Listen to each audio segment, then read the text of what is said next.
Show number We're live? 600 and a lot. 679. Welcome everybody back to another great Off the Lip radio show, broadcasting live from the beautiful Santa Cruz boardroom right here in Pleasure Point.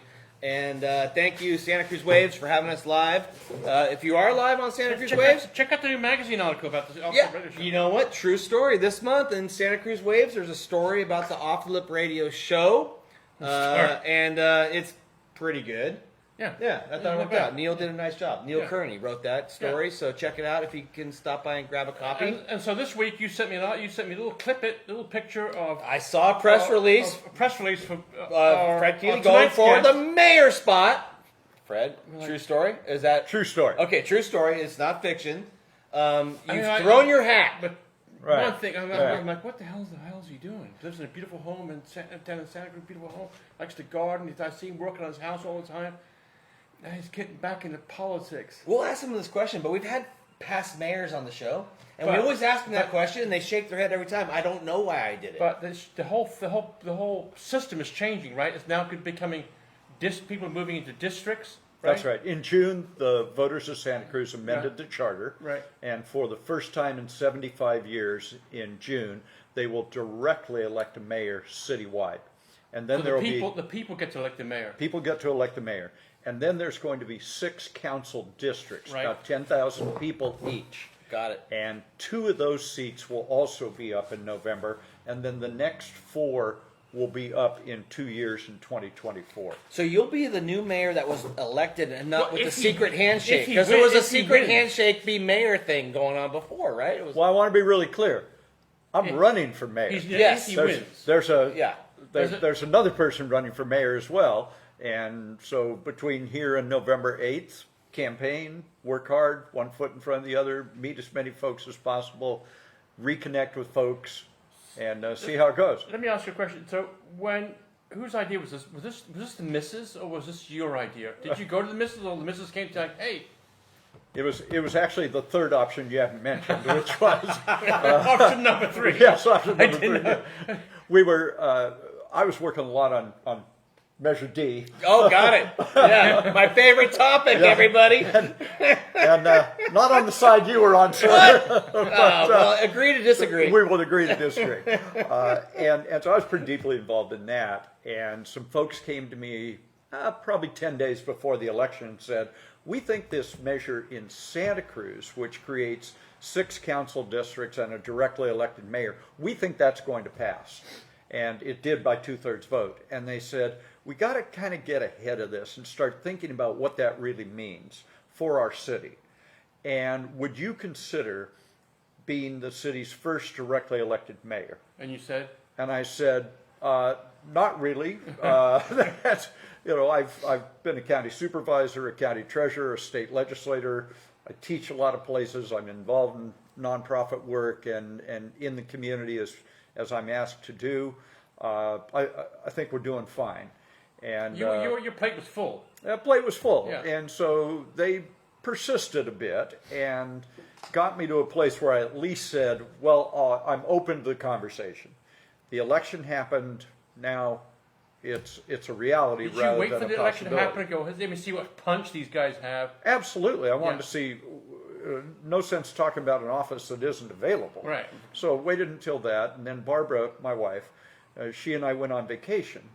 And because we just got married 6 years ago, she has not experienced our relationship being one which involves elective office. And that's a very different thing than all the other activities I'm engaged in. Right. And our relationship is my highest priority. Of course. And so we spent time on our vacation, not the entire vacation, because hell of a vacation, right? Let's talk about running for mayor the Right. whole That would time. suck. Hell of a fine vacation. But it was more of a dangling conversation. It would come up every so often. Yeah. It was, And- yeah. And she said at the end of it, she said, here's how I see it. She said, you teach 3 places, you're on 3 nonprofit boards, and you're basically a political busybody, around town. And if you want to trade that for being mayor or running for mayor, she said, I'm not passively okay with it, I'm actively okay with it.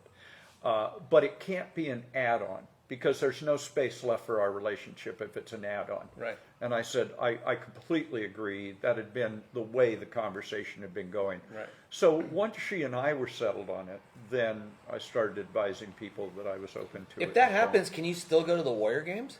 You're darn right I'm going Okay, to the Warrior so game. so you can be mayor, go to the Warriors game, but you got to cut out a little bit else for Barbie. But Yeah. Okay. Yeah. with the duties of the mayor now, which I'm sure there are many, the duties of the mayor now with a 4-year term, is it a lot different? It isn't much different. It's different in two ways, but it isn't much different in this regard. The mayor doesn't have some kind of superpower. It does have one vote like the rest of the council members. Here's the two things that are different.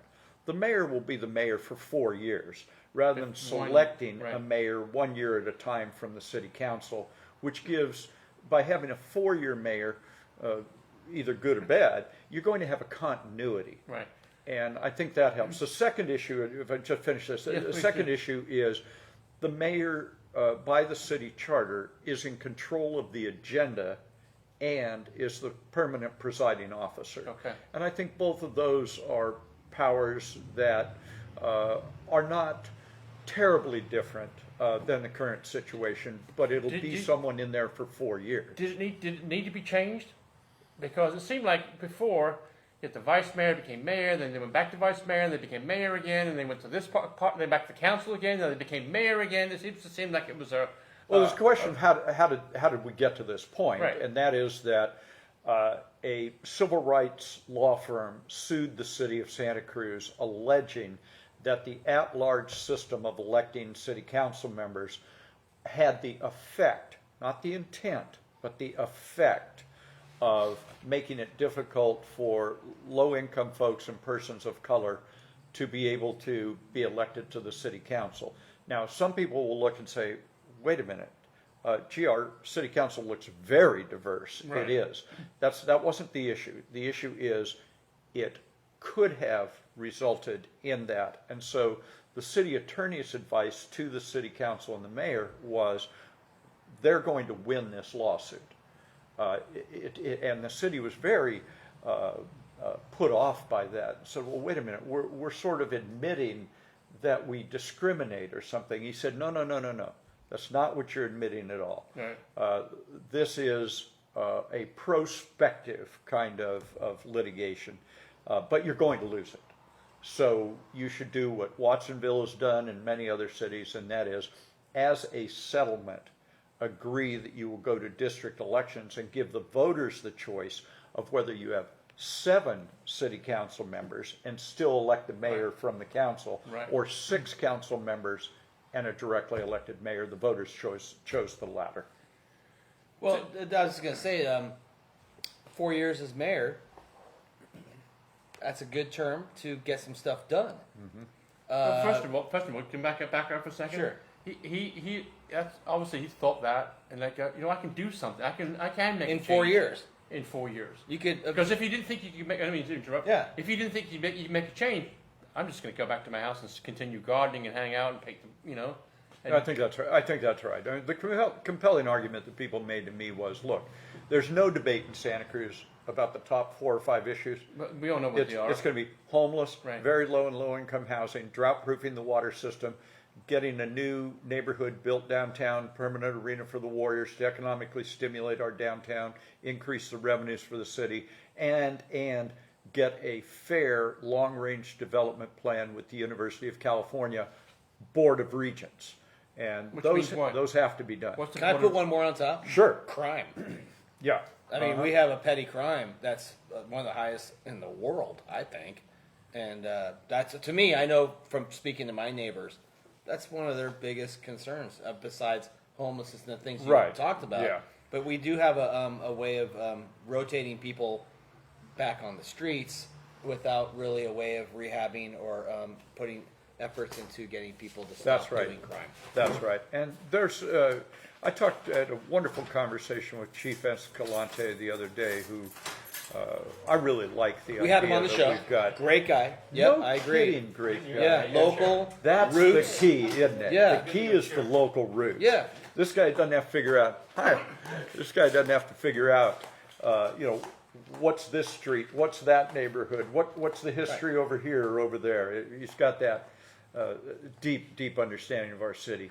He was telling me, and this is troubling, that they have 40 authorized but unfilled positions in the police department. Mm-hmm. And he said about between a third and a half of those are disability issues and a number of other issues. But a good 20 to 25 of those are, we just can't recruit people to come to the police department. Now that has at least two pieces to it. One is, you see that all over the country right now. There's a liability. That's being going a police all officer. over over the country. That issue is rising and making it difficult to recruit. But the second one is, and I think this is the unique part in Santa Cruz, Chief Escalante said to me, the real problem here is that people don't go into law enforcement to spend 80 or 90% of their time on the same issues and the same recidivism. They want time diversity? after time after. No, what they want is they want to be involved in law enforcement, in safety, in protecting our community, in investigating serious crimes, in doing a range of things, not having 80, 90% of their time responding to the same calls time and time again. Right. Absolutely. Well, and Goes to your point. Exactly. Yeah, Yeah, goes that's exactly my to exact your point. point. And I feel like that's will change because I think the public eventually are going to vote for some sort of change in that. But I wanted to say, when you're running for a 4-year mayor position in Santa Cruz, does it become the political race that we see in the country? We're funding the race, and who gives you the money and the special interest. Is that I don't know, because we've had a different way of hiring mayors in our town. Is that a part of, like, are you fundraising obviously right now? Of course. But let me talk about that for a minute, because I do think that's an important issue, and perhaps with my candidacy, quite important for the following reason. I've been a county supervisor, a county treasurer, a state legislator.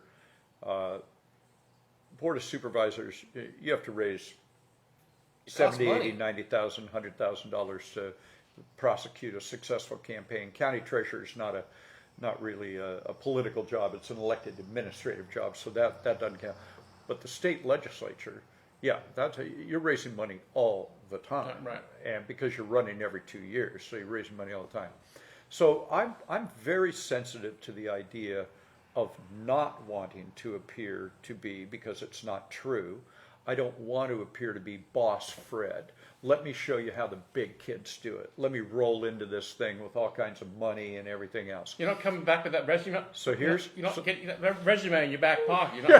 So here's how it works. So here's what I'm doing to try to deal with that. Right. The city has a mandatory contribution limit where you cannot receive a contribution of more than $400. So that goes Per person? starts with per donor, cannot receive.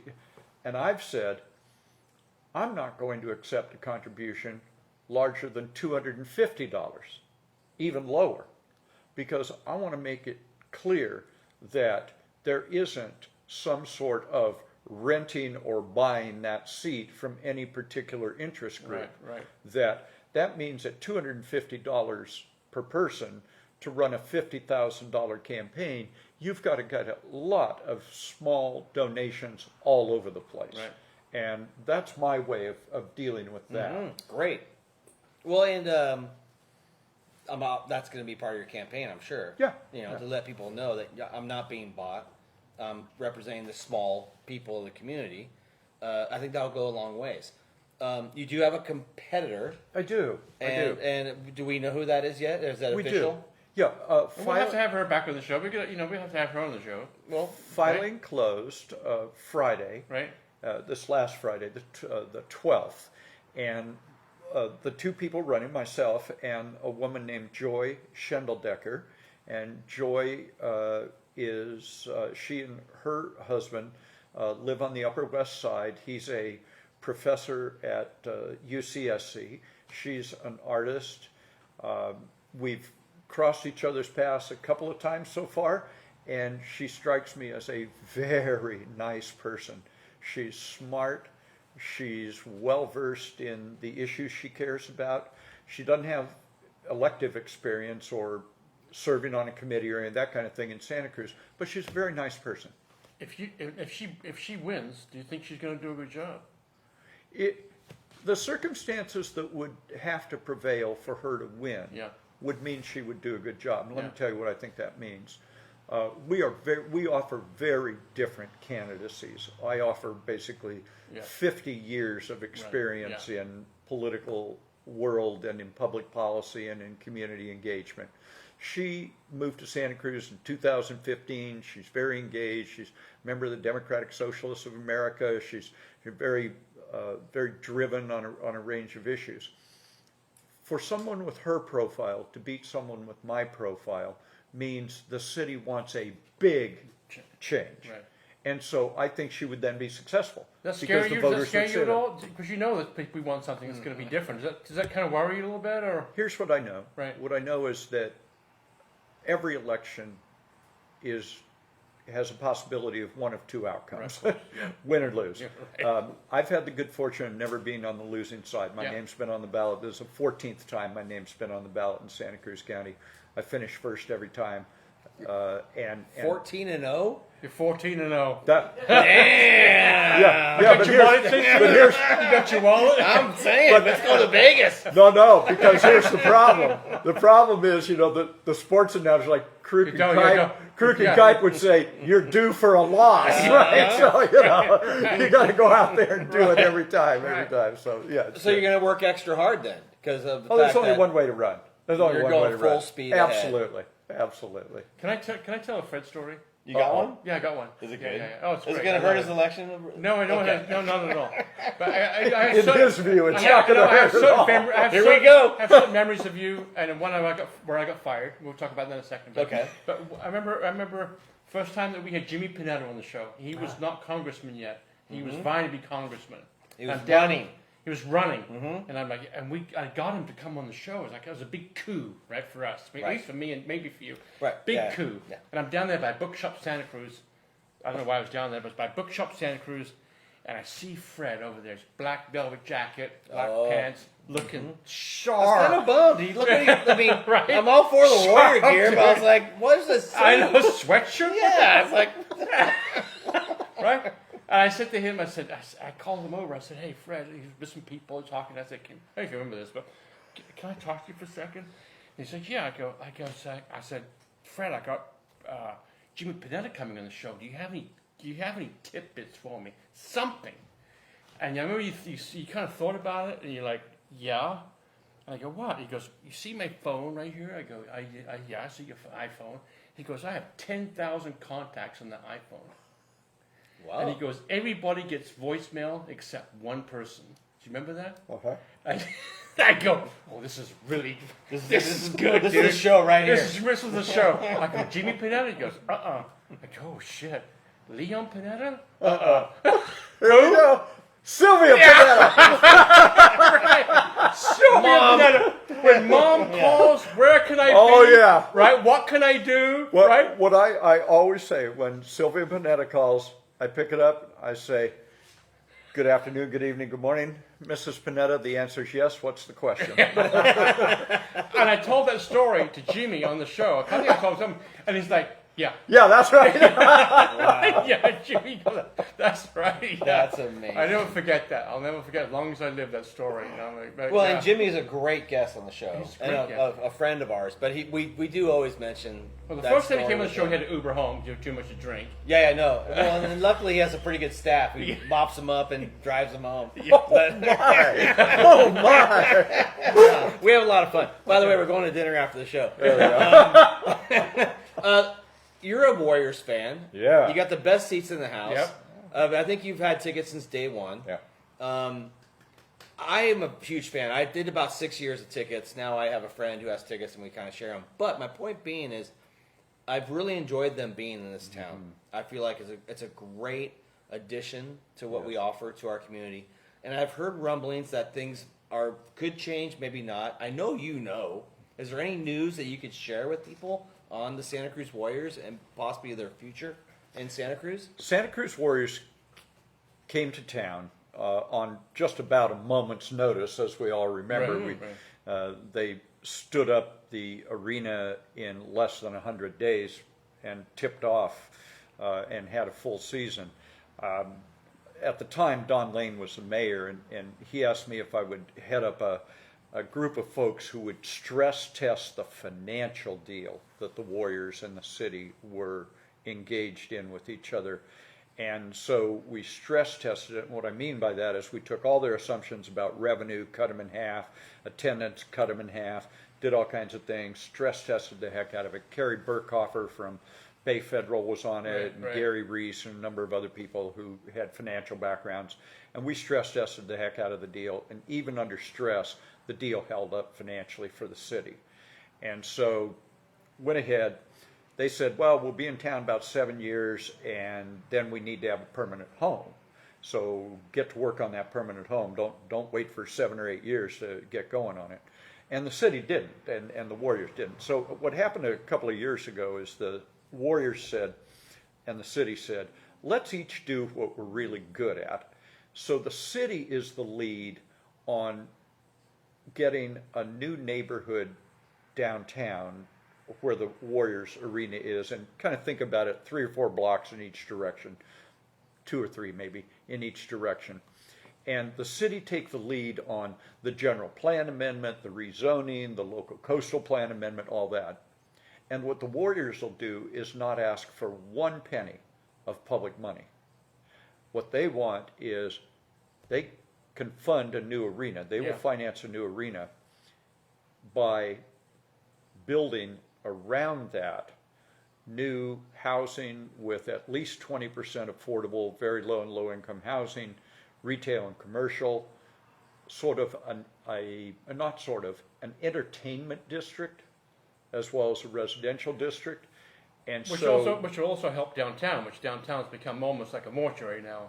Well, I'll tell you, I was down there, try to go down at least one evening a week during the weeknights. During the weekend, and we've got our summer crowd back. Yeah, the transient occupancy tax numbers are higher than they've been. Now they would be higher than the COVID years, but even going pre-COVID, the year before COVID, the current TOT tax and room rental and all of that is really doing well. Okay, good. A couple more hotels coming online where the La Bahia was, another one where the Community Credit Union used to be. Those will generate a lot of transient occupancy tax as well as sales tax. So the good news is, as I see it, is this is all open, above board, transparent. I suspect that if I'm elected mayor, the set of decisions to go or not go, to approve or not approve in final form will happen over the course of the next 3-4 years. So this is an important change in our community. When people talk about the need for more housing, and especially in the very low and low income areas, this is an opportunity to do that without imposing it around on neighborhoods. Say, okay, downtowns are downtowns for a reason. They are engines of growth. That's what downtowns are, whether it's our town or any other town. Right. And residential neighborhoods are basically residential. Right. And for the most part, folks living in residential neighborhoods aren't enamored of the idea of a lot of increased density in their neighborhood. But you're bringing people down there to resident, right? Low income people, low income housing. Bringing people. But a lot down of market rate housing as well. I don't want to pretend that this is our solution to all of our challenges around housing. It isn't, but it's the biggest single thing that we could do on that. And also too that the housing, even at 20%, still not affordable. Like those people they're making a good living, but they are having a tough time surviving, and they'll be able to take advantage of those homes. Do you see this as going forward? Do you think this project in the future will happen for Santa Cruz? I don't know, and here's why I don't know. We've all been around Santa Cruz long enough to know that anytime you want to put two 2x4s perpendicular to each other, somebody's going to say, I don't want you to do that. But to be less facetious and more serious about it, our city is one which, and our county is one which has embraced the concept of growth management since June of 1978, when the voters throughout the county adopted Measure J, the county's growth management ordinance. Same thing in the city in the 70s when the city voters adopted the Greenbelt Initiative. Mm-hmm. They have said, we don't want to be overrun by living next door to the most powerful economic engine in the world, the Silicon Valley. We don't want to have our destiny determined by other people. We want to determine our destiny. That's been a value and an ethic for 35, 40 years now in Santa Cruz. However, having said that, there has also been a change in the population of the county and the city, where that's the environmental protection issues are still, they trump everything, the environmental suite of issues. But having said that, there is much more of a sentiment now that by not growing at all, the price of the product of housing, of course, has skyrocketed, not solely because of that, but there is a component part of that. What I think is going on in the city of Santa Cruz right now is a rethinking, not of whether or not we should be in charge of our own destiny, not whether or not we should embrace all the environmental assets of our community. It's, can we also provide some more housing, some more economic development Right. to moving forward in our community, so that we look. We know this has happened nationally. We know it's happened in California. We know it's happened in Santa Cruz, and that is the hollowing out of the middle class. I'm an unreconstructed, old school liberal Democrat. I believe Joe Biden was right every time he has said, and he still says it, the middle class built the country and the unions built the middle class. I believe that. And what we're seeing nationally, statewide, and in Santa Cruz is hollowing out of that middle class. And that needs rebuilding. That needs to get back in play in a big way, or we are going to be a two-income Isn't that a bit society. late for that ship's, don't you think that ship sailed though? No, You don't? no, I don't. Okay. Well, maybe And- that. but let me ask I you- don't want to be flippant about No, it. I know you're not. I don't want I know to be you're flippant. not. No. I said no quickly. Because the toothpaste is out of the tube. I think we're It's a little very. I think we're very close to that, though. bit- Okay. And without making, let me add some pieces. Without insisting through negotiations with the Board of Regents to house a hell of a lot more students on campus. Yeah. That's a very big part of this. The solution is when the students are competing with everybody else for housing, and you're adding thousands of students. That has a bigger Right. negative impact than Of course. any single factor. I will 100% agree with that. And so getting the regents, and the reason I keep seeing regents is you don't negotiate this with the chancellor on campus. She's a very nice person. She has a lot of power. But that's not who makes the housing decisions. Right. The regents of the University of California make the housing decisions. Which is silly to me. They wouldn't want housing because they profit off of housing as well. Well- The project you're talking about around Upper Pacific, it's kind of what's going on Front and Pacific and Laurel. The Yes. current project. That's right. And just kind of extending it It's exactly what it towards is. the arena, right? It's sort of the idea of what you have, what It is. could be planned. It is, but let me be very clear. Those are going to be taller buildings. The new ones are going to be taller. They're not going to be as tall as what the city approved and sent forward for environmental review through the California Environmental Quality Act. It's the right thing. Look, if you were doing it, you'd do the same way. You'd over-submit Right. what to environmental review, what you're ultimately going to do, because you're going to need to scale that down somewhat. Yeah. It's like labor negotiations. Right, You right. don't open with your last, best, and final offer. So this will be amended. The buildings will be a little smaller than what's on the table right now. I hope there will be somewhat more affordable housing.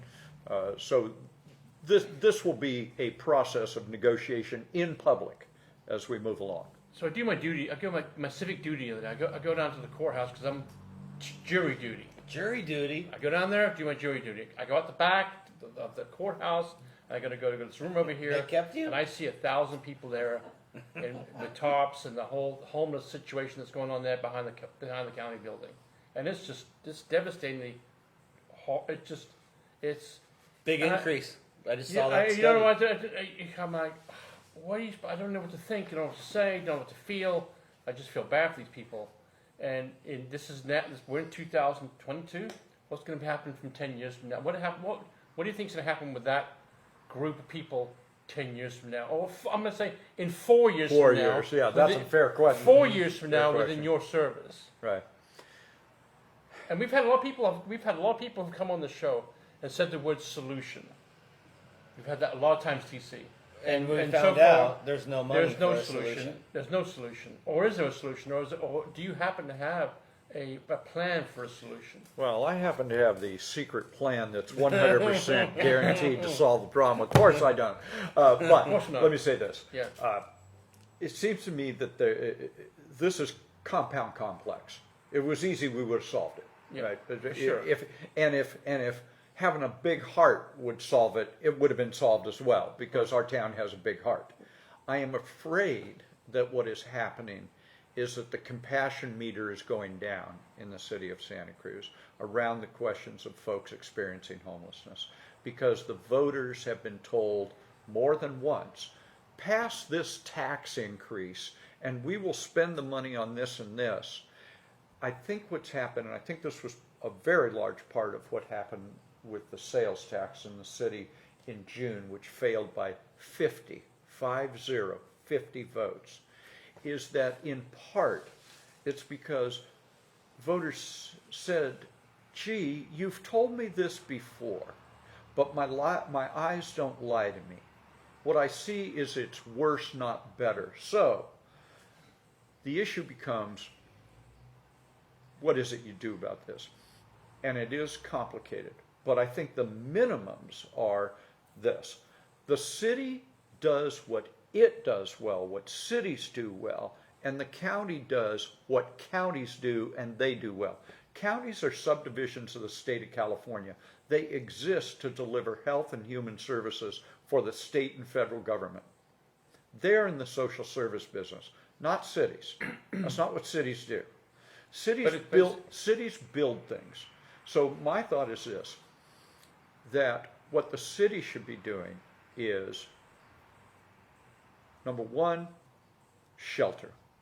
Number two, a navigation center. Number three, permanent supportive housing.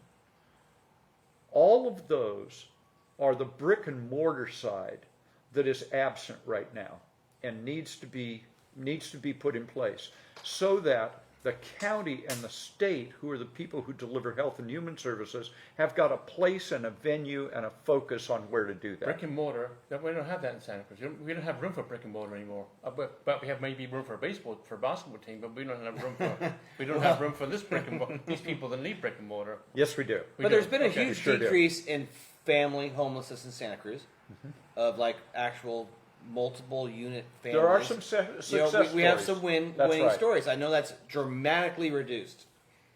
I feel like you have to want help to get help. And I think that's a big problem that we have.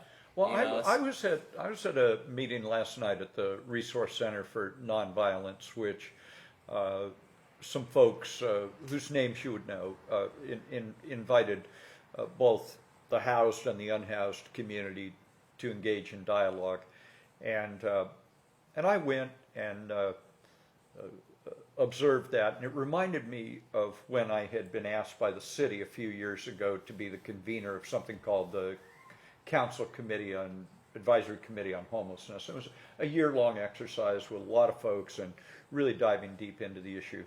And it reminded me of this, that there are a lot of people in that camp who are largely unable, due to a range of issues in their life. Some of it is drug addiction, some of it is mental health, Right. some of it is taking medications to to cover the pain of having been sexually abused by your stepfather or whatever it may be. This is and this isn't every single person there, but there's a lot of folks there who navigating so much as going from the camp to Emmeline to sign up for services and get back is literally beyond their capability. And I know that the compassion meter is going down.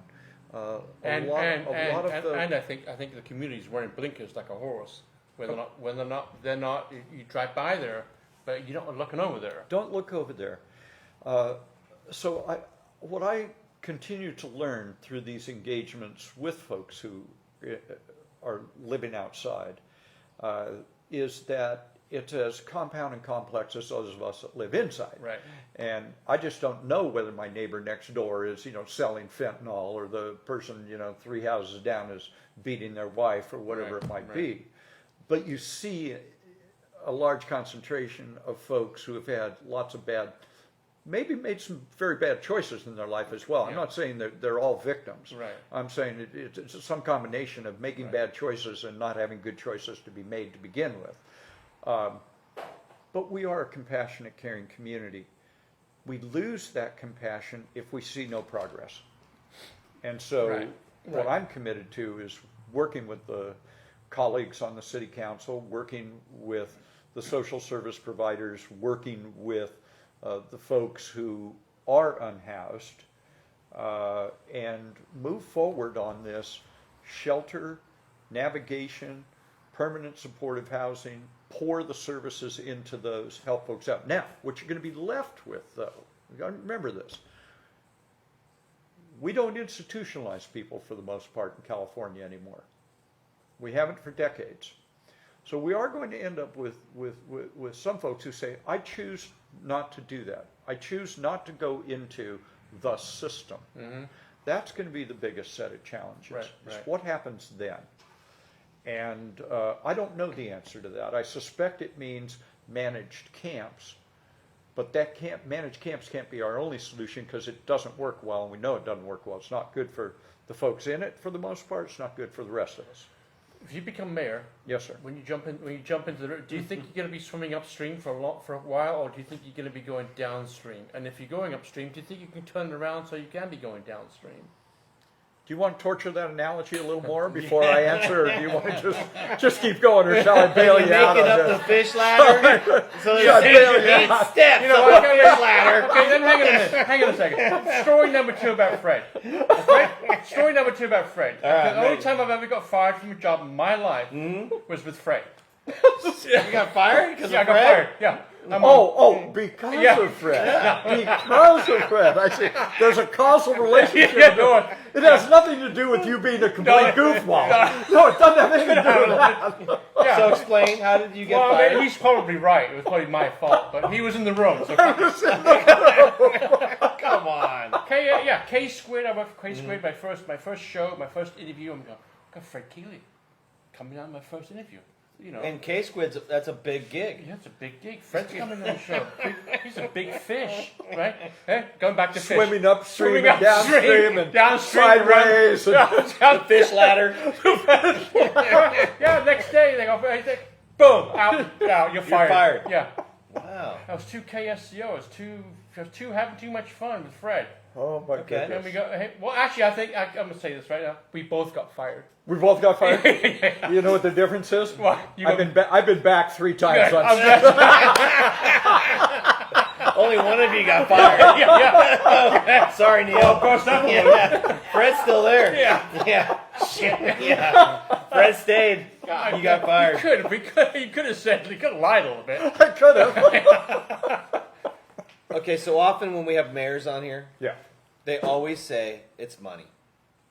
Like the things that you want to change. Right. Your goals. Absolutely. It's always money. And that budget is so tight these days. Yeah. What will be number 1 for you? So on the budget side, here's how I see it.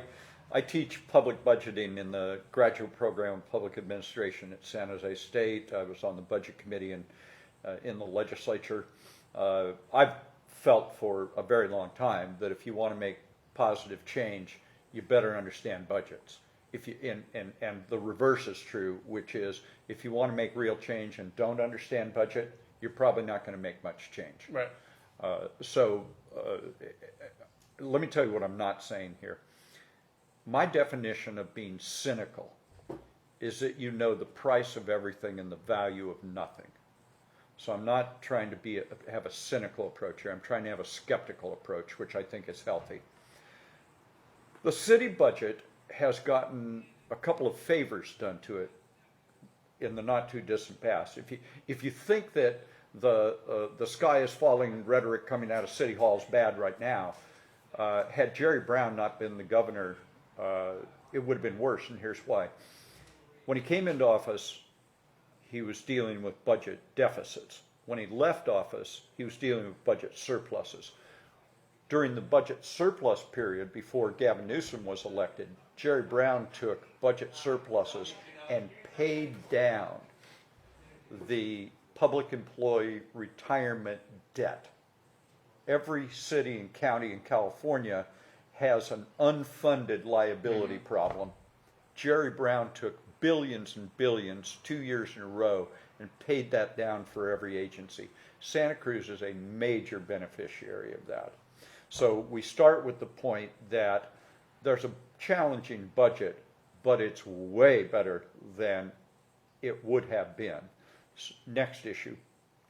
We are seeing the cities and counties love sales taxes and transient occupancy taxes because they keep that. Property tax is of very little interest to them. They keep 30 cents of every dollar, and 70 cents goes to the state. So property tax is of little interest to cities and counties. So what we've got here is a situation where the revenues are coming back a bit, bringing online hotels, motel, visitor serving. You get 100% of the transient occupancy tax stays in your city treasury. Yeah.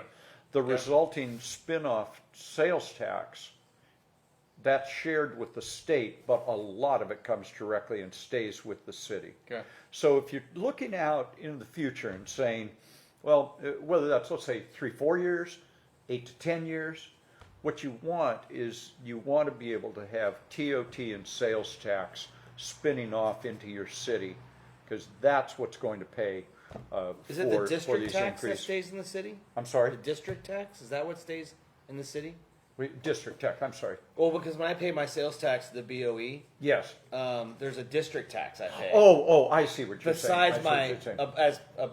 Besides my sales tax, and Yeah. that like in the city of Capitola, Yes. gets a little 1%. That's right. That's gift. right. That's same thing in all Santa cities. Cruz. That's Got right. it. So, what I see is this: that if we want to make a serious investment in changing both the look and the outcome of what the homeless community experience and what we as the house community experience because of the large homeless population. I want to be very careful what I'm saying here. I'm not talking about criminalizing homelessness. Right. What I'm talking about is that we all know that that population, we can do better with and for them, and they can do better with and for themselves, but it's going to take a change in what we're doing. Right. So if you have sheltering, navigation center, permanent supportive housing, those brick and mortar side of things, it is going to get better. So how do you pay for it? So my thought is this: right now there's a measure on the ballot called the empty home tax in the city of Santa Cruz. And so what it would do is say that if your home is vacant more than 120 days a year, that you would pay a $6,000 fee to the city because your home was empty more than not. And so, well, Is that not legal? actually, Is not that- actually. You can do that? But well, They gotta count how long the lights are off and on, I guess. but it does. Some people are arguing that the problem with it is that every property owner in the city of Santa Cruz will be required annually to attest to how many days their home is being occupied or not. That is raising a lot of hackles around the I city imagine so. of, well, wait a minute, I'm not part of this. Right. How did I get roped into this? So I don't know whether that passes or not passes. If it does, then it does. But here's my issue. I think we already know what the voters will approve. 4 years ago, Don Lane and I led the effort on what was called Measure H. And it was a county-wide measure that would have raised property taxes in order to sell and retire bonds for affordable housing. It got 54% countywide. It was killed in Mid-County. It got killed in Capitola, Scotts Valley, the San Lorenzo Valley. It just, but in the city of Watsonville and the city of Santa Cruz, it got over 70%. Wow. It needed 2/3 vote, it got 70%. So I already know Yeah.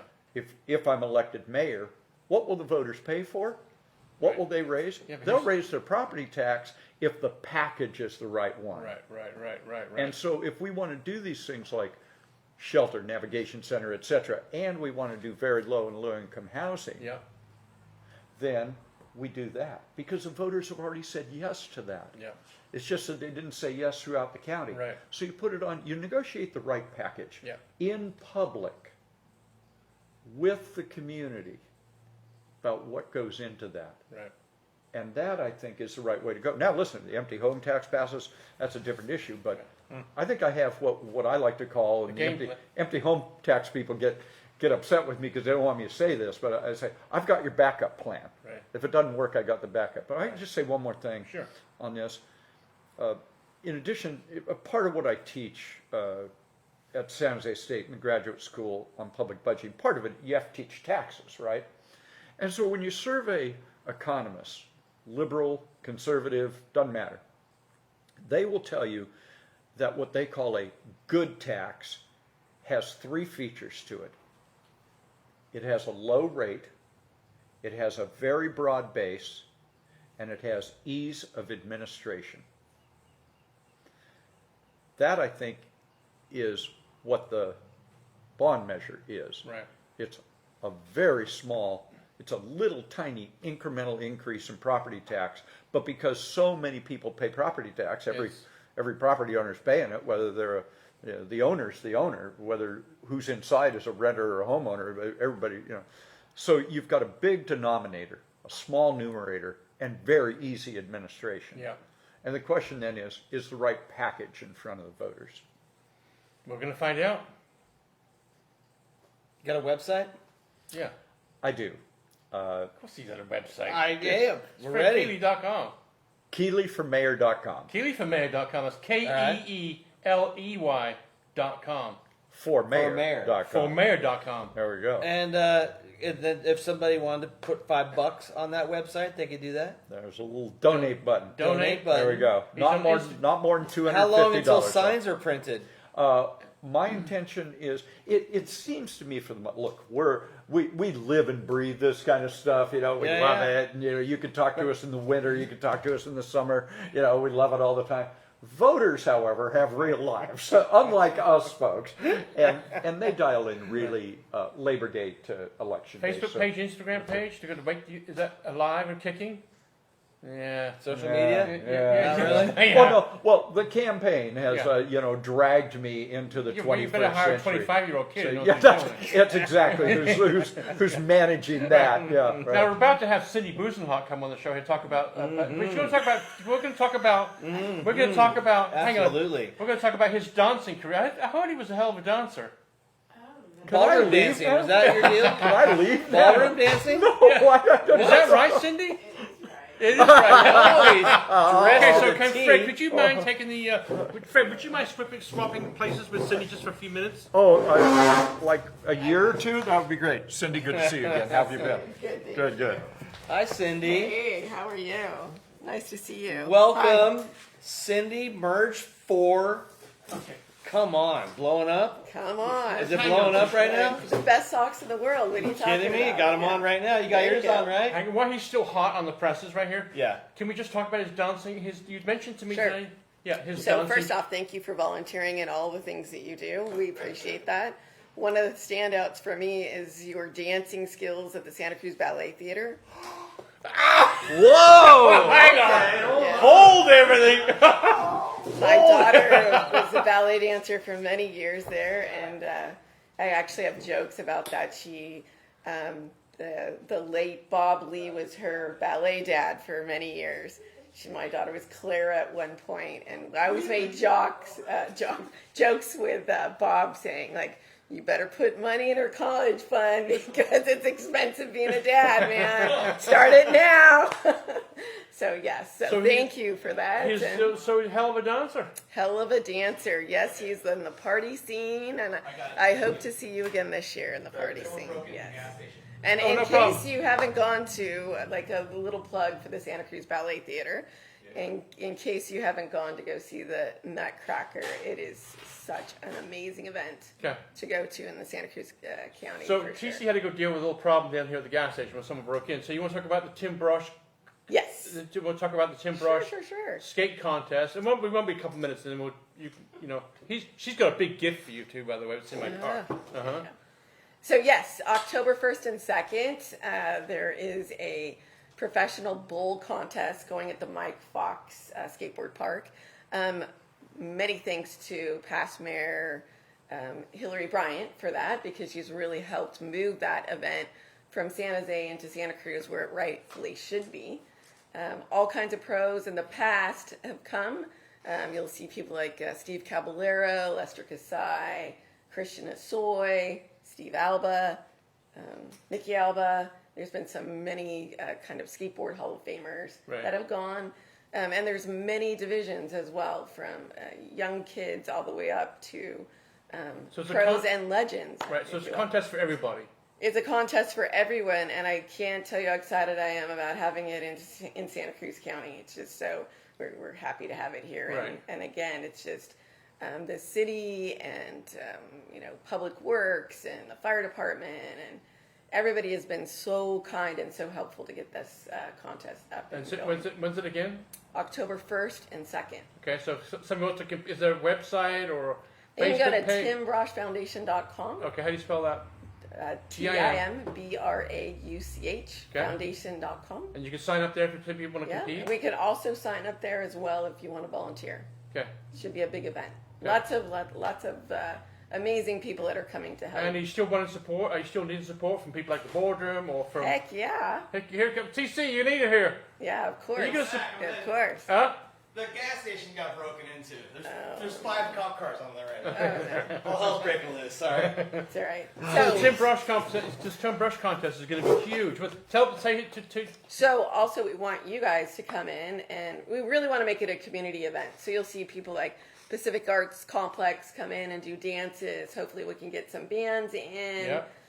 Just really a community event. People are supporting the Seaside Company, Santa Cruz Boardwalk, and the Whiting. Cab. You got Cab. Christian Osoy. Who else is coming back? Those are the people that have come in the past. So I don't have those people confirmed, The but Masters, the Masters, which is the best. yeah. By the way, I love that. absolute best. And you And talk so to- I'm hoping you two will come in. We'll be there. And do the live portions Yeah, there. we'll be there. You'll have the voice of skateboarding there, Dave Duncan, and it is a Big world D. Big D. Oh, boy. It's a big event, and it's a World Cup event, so we're excited. And you're for doing that. you want to do a contest with the Santa Cruz Boardroom and who else? I haven't launched that yet, but I'm Oh, going to talk to okay. TC about a battle of the shops. I love that. While Okay, I was which there. is awesome.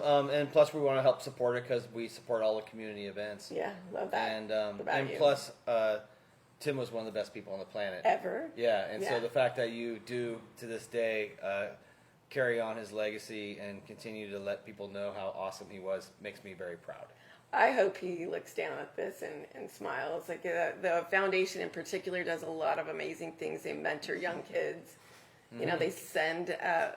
This year we sent 8 kids, local kids, to camp at Woodward West, and I think skateboard camp is amazing because it teaches character building skills, independence, things like that at a young age. Right. They also make lifelong friends. lifelong They do. friends. That's and the best same with thing. the junior board members. You know, we have 5th graders this year in junior board. I took a nice screenshot at a board meeting last night. There were like 20 some odd kids. Wow. It's On the awesome. junior board. Junior board members. Was it And difficult? I think those are like the leaders of today or Yeah. tomorrow. Right. Was right. it difficult to move the contest to Santa Cruz? I mean, I'm impressed that it's happening, but I know that had to have been a little I have tough. a little angel named Hillary Bryant that who's That hovering helps over you out me. with that? and Okay, she is, well, yeah, she you is know, a with- fantastic mayor of Santa Cruz, past mayor. So, Yeah. okay, I knew it took something Yeah. because that had to have been difficult. But I'm so excited because I feel like it's back. It's where it should be. Yeah, this yeah. is awesome. So I mean, the street contest has always been here, and I think we were Scotts Valley. in Scotts Valley, and that park is actually named after Tim Brosh. We did Right. a lot of work to get that kind of first legit park up and running in Santa Cruz County, which was awesome. You know, and that has always been here, but this is a larger event. And to move it from San Jose to here is like, I think, a big deal. Then it's going to be the same weekend, street course one day. No. Okay. The bowl is October 1st and 2nd, and I think the street contest is the 27th. Okay. Perfect. Yeah. And that's an AM event, really kid-friendly event, awesome event. Yeah. Beautiful. Yeah. Thanks, Cindy. Yeah. And Thank thanks you. for supporting the show. You get every guest. Gets a pair of socks. Eh, Fred gets a pair tonight. Fred gets a Yep. box of He socks. gets a- He doesn't even He do gets one a box there. of socks. Yeah. They're in my car. I'm gonna give them to him. Do you need more community support for this contest? Heck yeah, and we is there do. a way that they can reach you if somebody watching wants to help out? Absolutely. Just get on timbroshfoundation.com. Okay. Reach out that way. Merch for socks on Instagram. Merch socks for on info. Facebook. Yeah. Either one. Anything. Yeah, we accept all kinds. And we've got amazing community support. Yeah.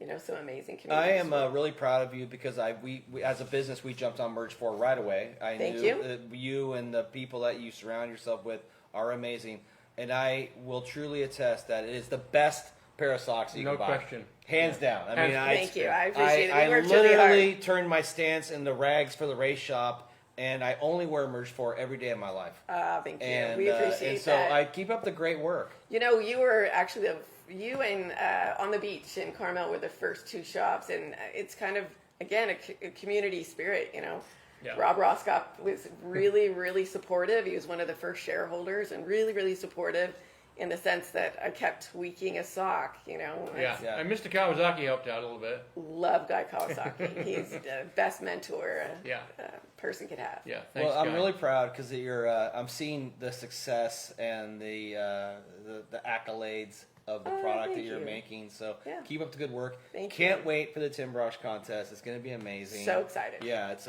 bringing it all to Santa Cruz. We're gonna be there, TC. We're gonna do live. Yeah, live we'll stream. be there live. We'll let everybody know who's tuning in about that, and merge4.com if they wanted to check Absolutely. out some socks. Absolutely. And I know you're all about social media. Yeah. So Merge 4 on social media. That's Merge and the number 4.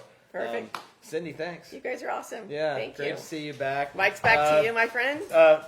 Fred Keeley for mayor.com. FredForMayor.com. Right? Thank you. Good to see you. And if somebody wants again to throw less than $240, is that the number? $250. $250. Okay, Right. less than $250. Where can they push the button? KeeleyForMayor.com. Love it. That's so amazing. And we're going to predict the Warriors are going to stay for a long time in Santa Cruz. That is, I will work my heart out for that. You bet. You're going to fight You- as well, the mayor. I'm one of those folks who does not use the word fight. I will lean in. I will work hard. I will do what's necessary because I believe the community has fallen in love with the Warriors and what they mean to our community, and I want to make sure Absolutely. that continues going forward. Great to see you again. Lean hard. Lean hard. That Okay. I will do. Neil, I know we're taking a week. we're not taking a week off. No, you're not. So next, we're gonna have a show next I'll be week. show somewhere. Just tune in. Something big's gonna happen next week, everybody. March. I mean, we get the mayor one day, we get the entrepreneurs, we get the best bands. Something great is gonna happen next week. T. Fox, thanks again for having us on Santa Cruz Waves. Neil, always a good time. Love you. Been the best 8 years ever. Thank you again, everybody, for tuning in. We'll see you soon on the Off Lip Radio Show. Good night. Woo!